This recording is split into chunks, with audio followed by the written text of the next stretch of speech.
ओम ह्रीं भुवनेश्वर्यै नमो नमः।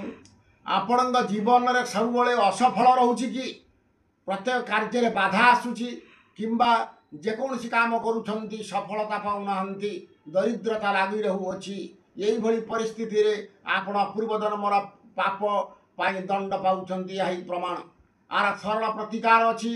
प्रतिकार शास्त्र निर्देश दिखाई प्रतिकार हेउछि आपण सोमवार ब्राह्म्य मुहूर्त उठी नित्य कर्म सारंतु तापरे गोटे कंसा थाली रखंतु पारद शिवलिंग रखंतु पारद शिवलिंग तापर स्थापन करंतु पंचामृत गंगाजल धूप दीप नैवेद्य फलमूल सब रखंतु संकल्प करंतु तापर पंचामृत स्नान गंगाजल स्नान चंदन सिंदूर दियंतु गंध पुष्प धूप दीप नैवेद्य दे शंकर भगवान को पूजा करंतु। पूजा कर सारा पर गोटे मंत्र मु डाकुची से मंत्र को आपण 1008 जप कर 11 दिन पर्यंत जप करेंगे दिन को 1008 मंत्र डाकुची लिखंतु ओं हूं सर्व पापात्मने सर्वदोष निवृत्तये ओं हूं हूं फट नमः।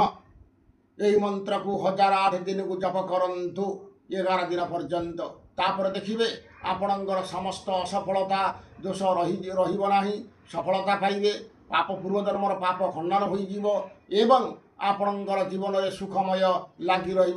नमस्कार। जय जगन्नाथ। जय माँ कामाक्षी।